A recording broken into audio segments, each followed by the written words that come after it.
Okay, hello everybody. So we're here and we're doing Genesis chapter 30. Okay, we're in Genesis chapter 30.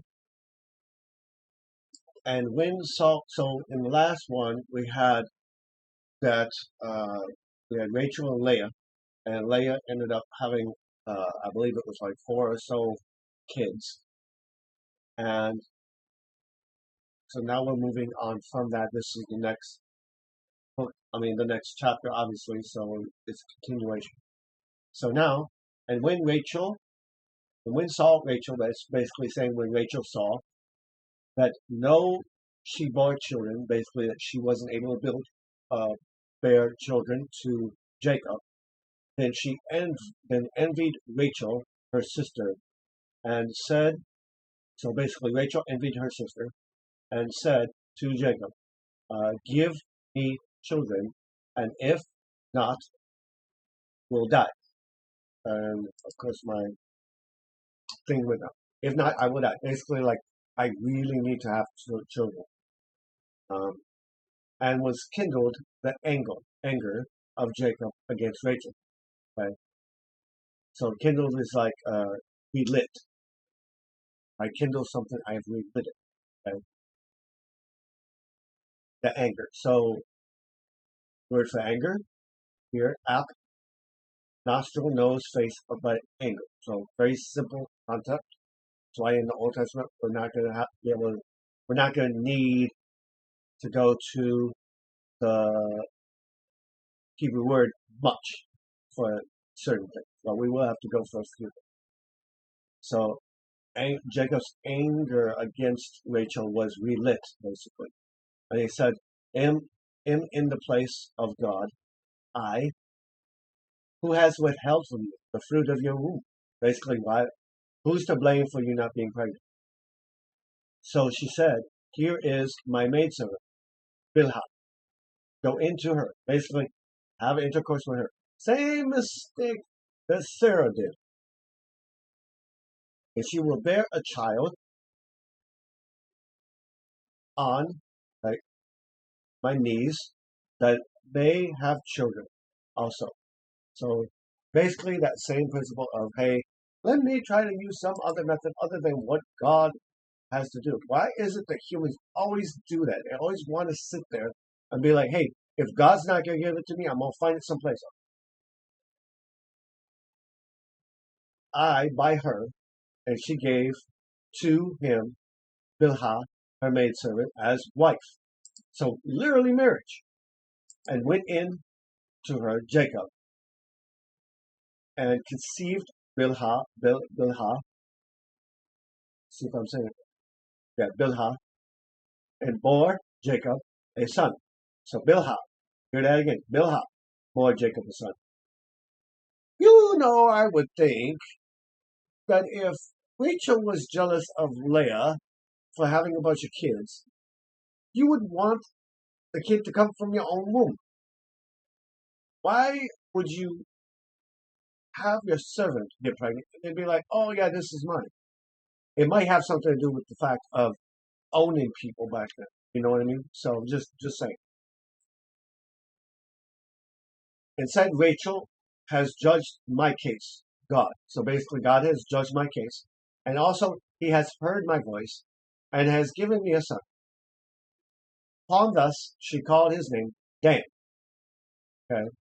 Dan means a judge. Okay. That is the fifth son of Jacob and the first one of Bethuel, nature's handmaid. And conceived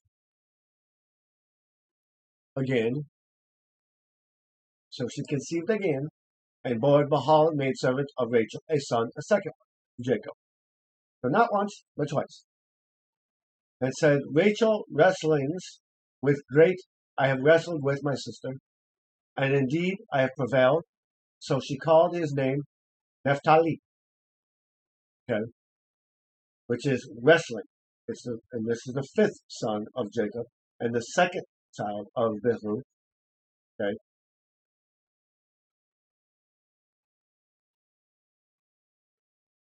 Then we have the next section, which is Gad and Asher. Okay? And when saw Leah, so we have that whole situation where Rebecca is going, I'm jealous, let me hand over my handservant. You can give birth, but somehow I'm going to claim them, which never made any kind of sense to me whatsoever. Okay? And now we have Leah. And when saw Leah that she stopped bearing, and she took Zilpah, her maidservant, and gave her to Jacob as a wife. So now Leah's doing the same thing. Let me give my maidservant, have kids through that person. I don't think this is that whole. I guess you could say that what's going on here is that whole surrogate stuff, but I don't think it's in the way that to look at what's taking place in this. Okay, when you have a surrogate, you're taking the eggs from the person who can't have kids and putting them in the person who can after the egg is fertilized. Okay? They didn't have that kind of technology back to do that. So this is not let you carry my child that is of my blood for me. That's not what this is. This is literally you going, hey, here's my underling, here's my maidservant, anything along that lines. Get them pregnant, and I'm just going to claim that this person's mine. Okay, so that's what's going on. But now we had Leah, right, that she had stopped bearing, and she took Zilpah, her maidservant, and gave it to Jacob as a wife, so another wife, right? So now Jacob has 4 wives, right? He's got Leah, Rebecca, and now the 2 maidservants. Like, what? Really? What's going on? And bore Zilpah, maidservant of Leah, Jacob a son, and said, Leah, how fortunate. So she called his name Gad, G-A-D, which is truth. That is the 7th son of Jacob by Zilpah, Leah's handsmaid. Okay, and bore Zilpah, maidservant of Leah, a son, 2nd of Jacob, and said, Leah, I am happy, for will call me blessed. The daughters, so she called his name Asher. Yeah, Asher. Okay, happy.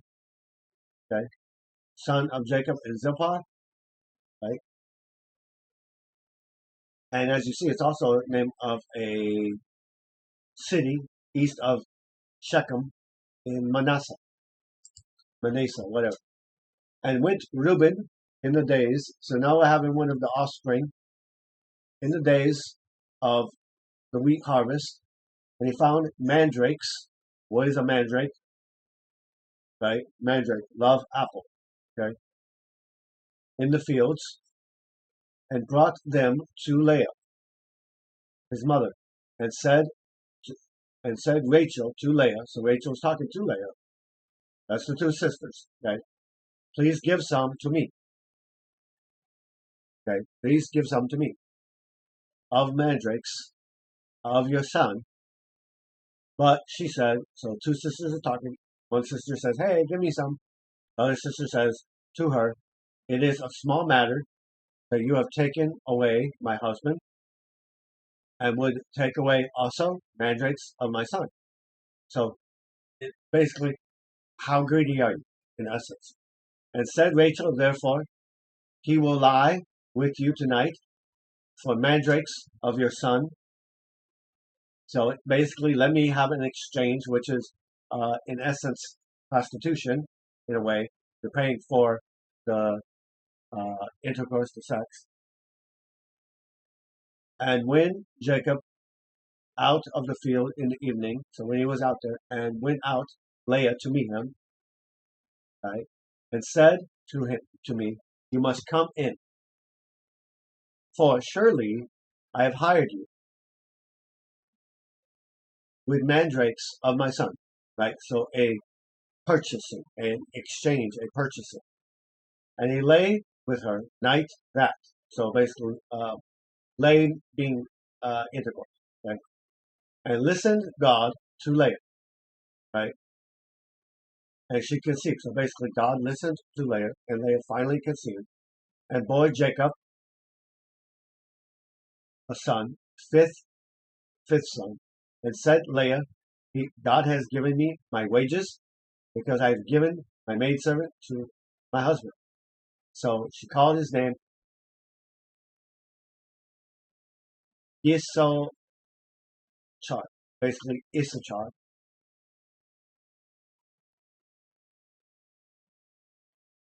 There is recompense. There is payment back. Okay.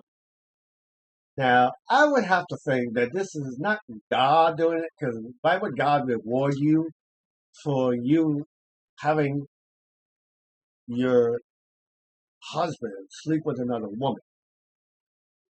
Makes no sense to me. And conceived again, Leah, and bore a son, a sixth son to Jacob.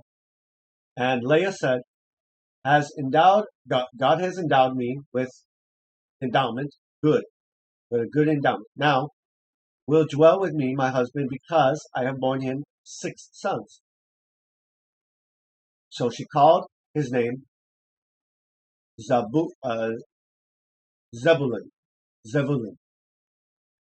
right, which means exalted. The tenth of the sons of Jacob, the sixth of the sons of Leah, and the last son of Leah. And afterwards she bore a daughter, and called the daughter's name Dinah, right, judgment, right. That's the full sister of Simeon and Levi, right. And remembered God Rachel. So God remembered Rachel and listened to her. God then opened her womb, right? And she conceived and bore a son and said, God has taken away my reproach, right? The word reproach here is chapati, right? Which means reproach or scorn, specifically disgrace, shame, or taunting. Now, in this case, it's the one shame or disgrace, right? Condition. So she called his name Joseph, right? Joseph equals Jehovah, not to say that Joseph is Jehovah. No, right? So just letting you know. And said, shall add Yahweh to me another son. So basically, like, hey, praise God that I have another son. And it came to pass, when Rachel had born Joseph, that said Jacob to Laban, right? Now, if you remember, that's the brother of Rebecca, if my memory serves. Okay. Send me that I may go to my own place and to my country. Give me my wives and my children, whom I have served you for them, and let me go, for you know my service, which I have done for you. And said to him, Laban, if please stay, I have found favor in your eyes. I have learned by divination, okay, divination, practice of divination, observing signs, omens, and things like that. That has blessed me, Yahweh, for the sake. So basically, Yahweh has blessed me for the sake, for your sake.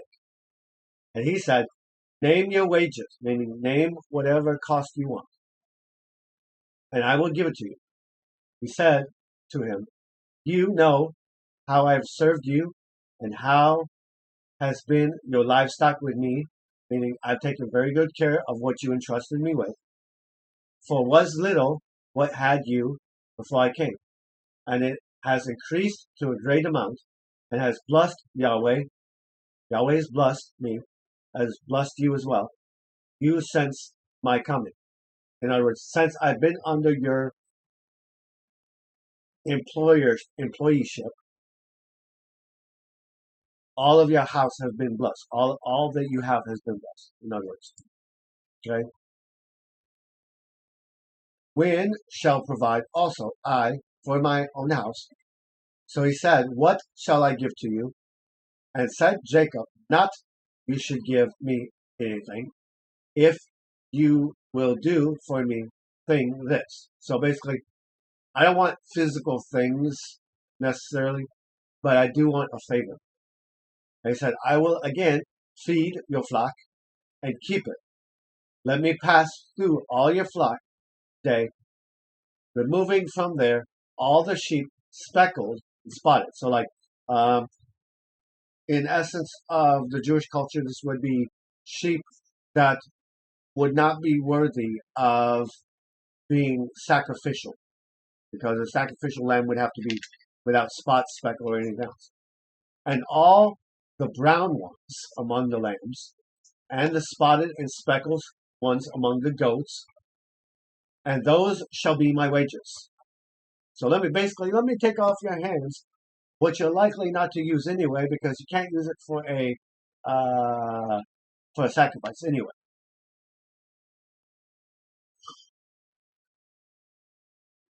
So will answer for me my righteousness in time to come, when the subject comes of my wages.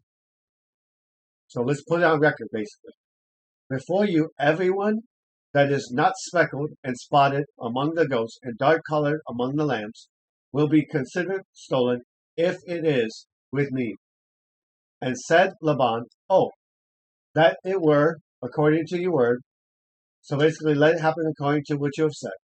So he removed that day the male goats that were speckled and spotted, and the female goats that were speckled and spotted, everyone that had some white in it, and all the dark colored among the lambs, and gave them into the hands of his sons. And he put a 3-day journey, between himself and Jacob. And Jacob fed the flocks of Laban. The remainder he took for himself poplar branches. Now, poplar, white poplar, a tree which exudes milky white gum, okay, out of it. So like substance that comes out of the tree's milky white. Fresh of the almond, right? So this is most likely where we get almond milk from, most likely. And chestnut trees, and peeled in them strips white, and exposed the white that was in the branches. And he set the branches which he had peeled in troughs, the watering where came the flocks to drink before the flocks. So basically, putting these stalks in the troughs, then filling the troughs up with water, okay? So that they should conceive when they came to drink. So conceived of the flocks. So basically, I want my flocks to have babies, so my flocks grow and get larger, and I get better possession. Okay. The branches and brought forth the flocks, streaked, speckled, and spotted, and the lambs separated. Jacob and made face the flocks toward the street, and all the brown in the flocks of Laban.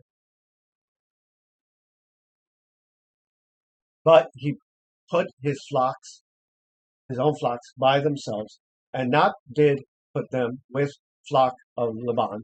And it came to pass, whenever conceived the livestock stronger, that placed Jacob the branches before the eyes of the livestock in the troughs, that they might conceive in the front of the branches, but were feeble the branches. Now, he did put them in. So, the feebler of Laban and the stronger of Jacob thus became prosperous, the man exceedingly greatly, and had to him flocks large, and maidservants and manservants and camels and donkeys. Now, as far as I know, now that we're done with this chapter, I don't see much here other than be very careful about how you go about doing things in your life, even if you think that it may have been something coming from the Lord, because come on, you don't really want to be doing things that are sinful. Anyway, guys, thank you for joining this live. I know it was a short one. Thank you for your time. I will upload this and I will see you guys in 2 days.